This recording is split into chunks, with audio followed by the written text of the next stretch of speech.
Welcome to this problem walkthrough. Today, we're diving into LeetCode problem number 1406, titled Stone Game 3. This is an exciting dynamic programming problem where two players, Alice and Bob, compete to maximize their score by strategically picking stones. We'll explore the rules, break down the solution step by step, and ensure you walk away with a clear understanding of this challenging yet rewarding problem. Let's get started. In this problem, Alice and Bob are playing yet another game involving piles of stones. The game starts with an array of piles, where each pile contains a positive or negative number of stones, represented by the array ARR. The rules of the game are straightforward. On each turn, a player can take 1, 2, or 3 piles of stones from the beginning of the array. Alice always starts the game, and the players alternate turns until there are no piles left to take. The goal is to maximize the total number of stones collected by the end of the game. The player with the highest total number of stones wins. If both players end up with the same total, the result is a tie. The task is to return a string representing the result of the game, which can be Alice if Alice wins, Bob if Bob wins, or tie if their totals are equal. The input to the problem is the array ARR, and the output is the result of the game as a string. Let's look at some examples to understand the gameplay better. In the first example, the input array is 1, 2, 3, 7. Alice starts and can choose to take 1, 2, or 3 piles. To maximize her stones, she takes the first 3 piles, collecting 1 plus 2 plus 3 is equal to 6 stones. This leaves the last pile, which contains 7 stones, for Bob. Bob collects those 7 stones, giving him a total of 7, which is greater than Alice's total of 6. Therefore, Bob wins, and the function returns Bob. In the second example, the input array is 1, 2, 3, minus 9. Alice starts by taking only the first pile, which contains 1 stone. Bob then takes the next pile, which contains 2 stones. Alice continues by taking the next pile, which contains 3 stones, leaving Bob with the last pile, which contains minus 9 stones. Adding up their totals, Alice collects 1 plus 3 is equal to 4 stones, while Bob collects 2 plus, minus 9, equals minus 7 stones. Since Alice has a higher total, she wins, and the function returns Alice. In the third example, the input array is 1, 2, 3, 6. Alice starts by taking the first 3 piles, collecting 1 plus 2 plus 3 is equal to 6 stones. Bob then takes the only remaining pile, which contains 6 stones. Both players end up with the same total of 6 stones, so the result of the game is a tie, and the function returns tie. The problem also includes constraints and edge cases to consider. For example, the length of the array can go up to 50,000, so an efficient solution is necessary. Additionally, players may encounter negative numbers in the array, which could impact their strategy. For instance, a player might avoid taking a pile with negative stones unless there's no other option. These scenarios highlight the importance of using a dynamic programming approach to determine the optimal strategy for each player. To tackle this problem, we need to understand the dynamics of the game. Alice and Bob take turns picking stones from the list, aiming to maximize their own scores while minimizing their opponents'. On each turn, a player can choose to take 1, 2, or 3 stones from the beginning of the list, and the game ends when there are no stones left.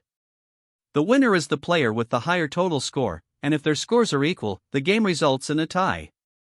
A key observation here is that every decision a player makes affects the remaining stones and the choices available to their opponent. This creates a zero-sum scenario, where one player's gain directly translates to the other player's loss. Given this structure, dynamic programming is particularly well-suited because it allows us to systematically evaluate all possible game states and determine the optimal strategy for each situation. One way to approach the problem is to use a brute force method. The idea here is to simulate all possible moves for both players recursively. At each step, the current player tries taking 1, 2, or 3 stones, and we calculate the resulting score difference by exploring every possible game state through recursion. While this might seem like a straightforward way to solve the problem, it is computationally expensive. The branching factor of 3 at each step leads to an exponential time complexity of 3 to the power of n, making it impractical for larger inputs, such as when the number of stones exceeds 20. Additionally, the recursive stack requires n space, which can cause memory issues. Due to these drawbacks, the brute force approach isn't efficient enough for solving the problem on a larger scale. To overcome the inefficiency of the brute force approach, we can use an optimized dynamic programming solution. The intuition behind this method is to avoid redundant calculations by storing the results of subproblems. We define a DP array, where DP, I, represents the maximum score difference the current player can achieve starting from index I. The solution is built backward, starting from the base case where no stones are left, meaning DP, n, equals 0. At each index, we calculate the best possible score difference by considering all options, picking 1, 2, or 3 stones, and subtracting the opponent's resulting score difference. The transition relation is dp, I, equals max, sum, ar, I plus k, dp, I plus k, for k equals 1, 2, 3, ensuring that all moves are evaluated. This approach has a time complexity of O, n, as each index is processed once, and a space complexity of O, n, for the dp array, which can be reduced to O, 1, by using rolling variables. While this method is efficient and avoids redundant computations, it guarantees optimal results, unlike simpler methods such as a greedy approach. Based on the analysis of the possible strategies, the optimized dynamic programming approach is the best choice for solving this problem. The brute force method is computationally infeasible for larger inputs due to its exponential time complexity, while the greedy approach, though simpler, fails to account for the long-term consequences of decisions and is therefore suboptimal. The dynamic programming solution effectively balances efficiency and correctness, ensuring that all game states and possible strategies are evaluated optimally. The trade-offs are clear. While the DP approach requires O, n, space, this can be reduced to O, 1, with rolling variables if memory usage is a concern. Compared to the simplicity of the greedy approach, DP prioritizes optimality, which is crucial for solving a competitive, zero-sum game like this. Ultimately, the dynamic programming approach provides a robust and efficient solution, making it the ideal strategy for this problem. To solve Stone Game 3, we need to analyze how Alice can maximize her score while minimizing Bob's. The problem is modeled using dynamic programming, where the central idea is to calculate the maximum score difference Alice can achieve starting from each index in the array. This score difference is defined as Alice's score minus Bob's score. The state dp, I, will represent this score difference if the game starts at index I. Now, if no stones are left to pick, meaning I is beyond the array's bounds, we define the base case as dp, I, equals 0 because neither player can gain any points. From this foundation, we build the recursive relationship. At each index, Alice has 3 choices. She can take 1, 2, or 3 stones, gaining the respective points from the array. However, since Bob plays optimally, Alice must subtract the best score difference Bob can achieve from the next state. This dynamic programming approach ensures we explore all possible moves and their outcomes in an efficient manner. The recursive transition for our dynamic programming solution captures how Alice evaluates her choices. At index I, she has 3 options for picking stones: 1 stone, 2 stones, or 3 stones. For each option, we calculate the points she gains and subtract the optimal score difference Bob could achieve in the subsequent state. The formula is expressed as dp, I, equals max, sum, ar, I plus 1, dp, I plus 1, sum, ar, I plus 2, dp, I plus 2, sum, ar, I plus 3, dp, I plus 3. Here, sum, ar, I plus k, calculates the total points Alice gains by taking k stones. To make this computation efficient, we use an iterative bottom-up approach. Starting from the end of the array and moving backward, we compute dp, I, to avoid redundant calculations. The base cases for this iterative process are simple: dp, n plus 1, and dp, n plus 2, are all initialized to 0, representing the scenario where no stones are left. Finally, the result stored in dp, 0, will give us the maximum score difference Alice can achieve when starting with the entire array. This problem showcases several key algorithmic principles. First, it exhibits optimal substructure, meaning the solution to the overall problem depends on the solutions to its smaller subproblems. Specifically, Alice's decision at any index depends on the outcomes of the game starting at the next indices. Unlike a greedy approach, where Alice might simply aim to maximize her immediate points, this problem requires considering future states and minimizing Bob's potential gains. By focusing on the score difference, we reduce the complexity to a zero-sum game, where increasing Alice's score inherently minimizes Bob's.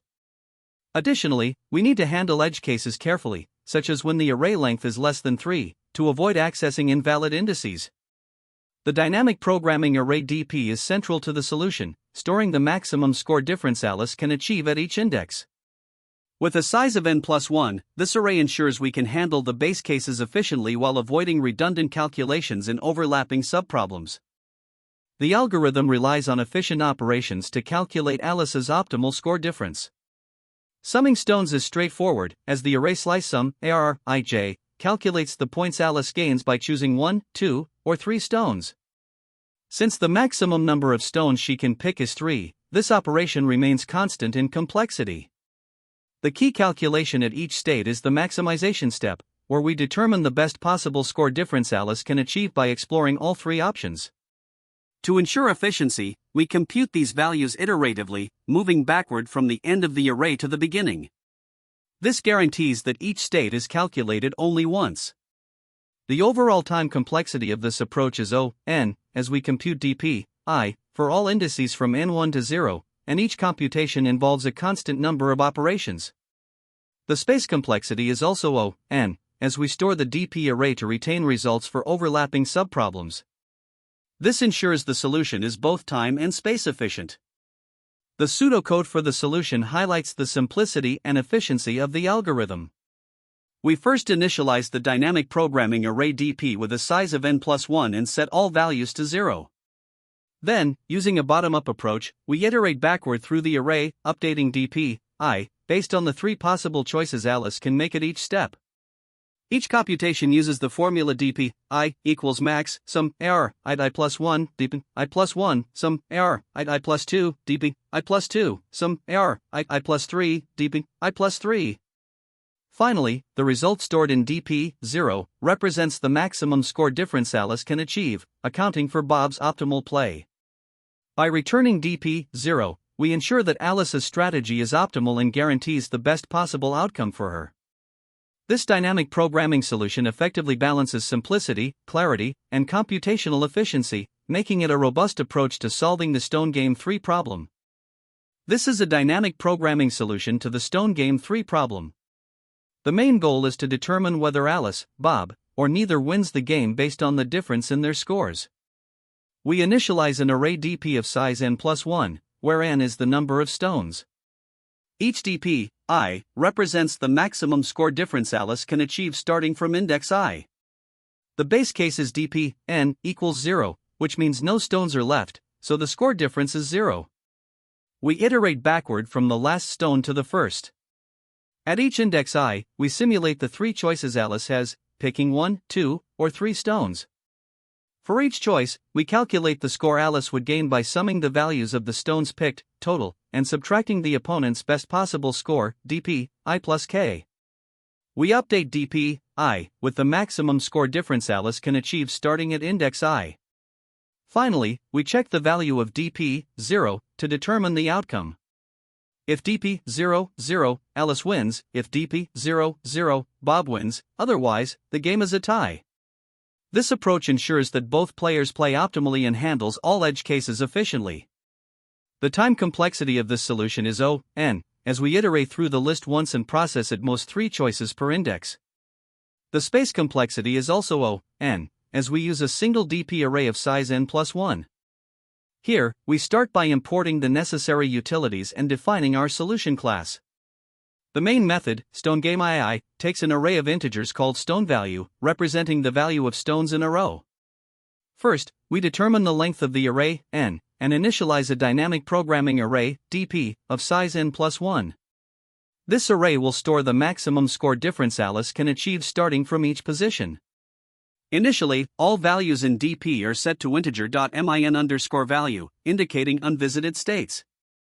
The base case is straightforward: if no stones are left, the score difference is 0, so dp, n, is set to 0. We then use a reverse iteration loop, starting from the second to last position in the array and moving backward. At each step, the total score Alice can accumulate is calculated as she considers taking 1, 2, or 3 stones. For each choice, we update dp, I, to the maximum value between its current state and the score Alice gains by picking k stones minus the score Bob gets from the remaining stones, which is stored in dp, I plus k. Finally, after populating the DP array, we evaluate DP 0 to determine the winner. If it's positive, Alice wins; if negative, Bob wins; otherwise, it's a tie. In this problem, Alice and Bob are playing a game where they take turns picking stones from the array. The stones have values, and each player's score is the sum of the stones they pick. The goal is to determine the winner or if the game ends in a tie. To solve this, we start by initializing some variables. The length of the array, n, is 4. We also set up a dynamic programming array DP with a size of n plus 1, initialized to INF, except for the base case DP, for equals 0, which represents the scenario where no stones are left to pick. The solution involves iterating backward through the stone value array, updating the DP array based on the choices available to Alice at each step. This backward approach allows us to calculate the optimal score difference for any given starting point. Starting with I equals 3, the last index of the array, Alice has only one option, picking the single stone worth 7. The total becomes 7, and we update DP 3 to the maximum value between its current value and the score difference Alice can achieve by taking this stone and subtracting Bob's future score. This results in DP 3 equals 7. Next, at I equals 2, Alice can either pick one stone worth 3 or two stones worth 10 in total. If she picks just one stone, the score difference is 3 DP 3 equals -4. However, if she picks both stones, the score difference becomes 10 DP 4 equals 10. The maximum of these two possibilities is 10, so DP 2 is updated to 10. At the end of this step, the DP array is INF 10 7 0. For I equals 1, Alice has three choices. Picking one stone worth 2 leads to a score difference of 2 DP 2 equals -8. Picking two stones, which total 5, results in 5 DP 3 equals -2. Finally, picking all three stones, summing to 12, yields 12 DP 4 equals 12. Among these options, picking 3 stones is the best, so DP 1 is updated to 12. At this point, the DP array becomes INF 12 10 7 0. This step highlights how Alice evaluates all available options to maximize her score difference, considering Bob's optimal responses. Now, at I equals 0, the starting point of the game, Alice again has three choices. Picking one stone worth 1 results in a score difference of 1 DP 1 equals -11. Picking two stones, totaling 3, gives 3 DP 2 equals -7. Finally, picking 3 stones, summing to 6, results in 6 DP 3 equals -1. The best outcome is achieved by picking 3 stones, so DP 0 is updated to -1. This final value of DP 0 represents the score difference if both players play optimally from the start. Since the value is negative, it means Bob wins the game. The result is returned as Bob. In the second example, the stone value array is 1 2 3 -9. We initialize the variables as before, with n equals 4 and DP set to INF 0. Starting with I equals 3, Alice picks the single stone worth -9. The score difference becomes -9 DP 4 equals -9, so DP 3 is updated to -9. At this stage, the DP array is INF -9 0.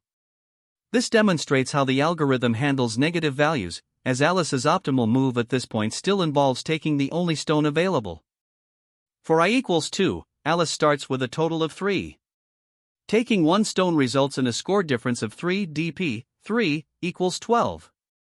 If she picks two stones, the total becomes -6, and the score difference is -6 DP 4 equals -6. The better choice here is to take just one stone, so DP 2 is updated to 12. Similarly, at I equals 1, Alice calculates her options and updates DP 1 to 2. Finally, at I equals 0, Alice evaluates all her choices and determines that picking stones to maximize her score difference results in DP 0 equals 6. Since this value is positive, Alice wins the game, and the result is returned as Alice. This example showcases how the algorithm adapts to arrays with mixed positive and negative values, ensuring optimal decisions are made at every step. To analyze the time complexity, we start by looking at the loops in the solution. The outer loop runs from the last index of the stone value array down to the first, meaning it iterates exactly n times, where n is the size of the array. For each of these n iterations, the inner loop runs a fixed number of times, specifically, up to 3 iterations for each value of I, corresponding to the 3 possible choices Alice can make when picking stones. Within this inner loop, the algorithm calculates the sum of the stones picked and updates the dp, I, value, both of which are constant time operations, or O1. When we combine these steps, the outer loop contributes O(n), the inner loop contributes O(1), because of its fixed 3 iterations, and the operations inside the loop are O(1). Multiplying these together, we conclude that the overall time complexity of the solution is O(n). Now, let's consider the space complexity. The most significant contributor here is the dp array, which is used to store the results for all indices from 0 to n, inclusive. Since the size of this array is directly proportional to the size of the input, it requires O(n) space. Besides the dp array, the algorithm also uses a few auxiliary variables, such as total, I, and k, which require only constant space, or O(1). When we combine these, the total space complexity is dominated by the dp array, resulting in O(n) space usage. Additionally, whether we consider the best, average, or worst-case scenarios, the time and space complexity remain O(n). This is because the algorithm processes the stone value array in a consistent way, performing the same number of operations for each index, regardless of the input size or its values. Comparing this optimized solution to a brute force approach highlights its efficiency. A naive method would involve recursively calculating the score difference for every possible sequence of moves. At each index, Alice could make up to 3 choices, leading to a recurrence with 3 branches per call and a tree depth of O(n).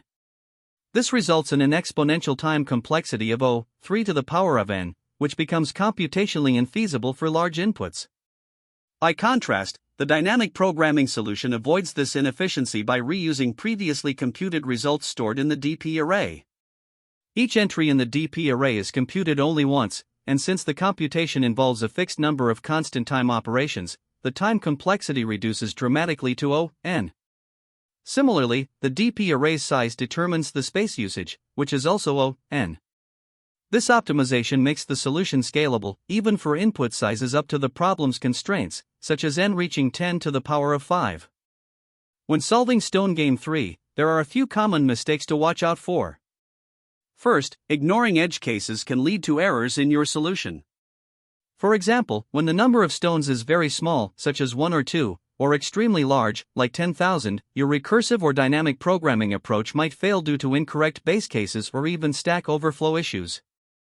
Testing these edge cases is crucial to ensure the robustness of your solution. Another mistake is assuming that the player will always take the maximum number of stones on every turn. While this might seem intuitive, the optimal strategy often involves taking fewer stones to strategically minimize the opponent's score in future turns. Lastly, overcomplicating the state definition in dynamic programming can lead to unnecessary complexity. Adding extra states or dimensions to the dp table might increase both space and time complexity without any real benefit. Keeping your state definition as simple as possible is often the best approach for efficiency and clarity. Another common pitfall is getting the transition logic wrong in your recursive or dynamic programming solution. This happens when you don't properly account for how the score difference changes as players transition between states. For instance, failing to consider the opponent's optimal move can lead to incorrect results, as the solution won't truly reflect the best strategies for both players. Additionally, miscalculating time complexity is another frequent issue. Brute force solutions, while conceptually simple, often have exponential time complexity, such as O(3 to the power of n), which becomes impractical for larger inputs. Optimized approaches like dynamic programming or memoization are essential to handle these cases efficiently. Always ensure that your solution scales well with increasing input size to avoid performance bottlenecks. This problem is a great example of a game theory challenge, which is commonly tested in interviews. It often requires dynamic programming with a carefully defined state that incorporates both players' optimal strategies. Being able to clearly explain how you define the state, set up transitions, and handle base cases is crucial. Beyond this specific problem, mastering the logic here can help you recognize patterns in other turn-based game problems, or maximizing or minimizing scores is key. Techniques like memoization are particularly valuable, as they help reduce redundant calculations in recursive solutions. It's also important to communicate your thought process effectively during interviews. Clearly articulate why your chosen strategy guarantees the optimal solution, as interviewers prioritize clarity and logical reasoning over brute force approaches. Stone Game 3 shares similarities with several other problems, which makes it an excellent foundation for mastering related challenges. For example, LeetCode 877, Stone Game, is a classic two-player game theory problem with a similar setup. LeetCode 1140, Stone Game 2, introduces a dynamic range of stones that can be taken, adding another layer of complexity.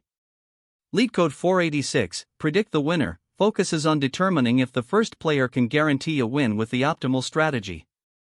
Each of these problems builds on the principles of game theory and dynamic programming, making them excellent practice for improving your skills.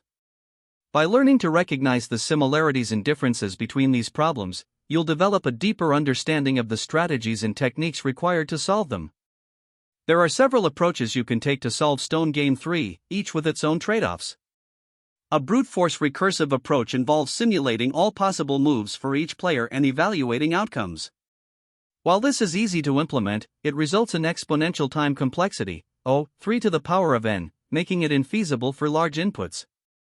A more efficient option is top-down dynamic programming with memoization, which avoids redundant calculations and reduces the time complexity to O(n) or O(n*k), depending on the number of allowed moves. However, it may require more memory due to the recursion stack. Alternatively, bottom-up dynamic programming iteratively builds a solution by solving smaller subproblems first. This avoids recursion and stack overflow issues, making it more space-efficient, though it can be less intuitive at first. Lastly, while a greedy approach might seem appealing, it often fails to produce the optimal solution in game theory problems, as it focuses only on local maximization without considering long-term strategy. Choosing the right approach depends on balancing simplicity, efficiency, and problem constraints. Great job making it to the end of this walkthrough. Today, we tackled Stone Game 3, a dynamic programming problem that tested our ability to reason through optimal strategies. We covered the solution, its time and space complexities, and key insights for approaching similar problems. Keep practicing, stay curious, and subscribe for more coding tutorials. See you in the next one. That's the end of this tutorial. I hope you found this explanation helpful for understanding the solution to this LeetCode problem. If you enjoyed this content, please consider subscribing to the channel for more coding tutorials and solutions. Feel free to leave a like if this video helped you, and don't hesitate to comment with any questions you might have. Thanks for watching, and happy coding!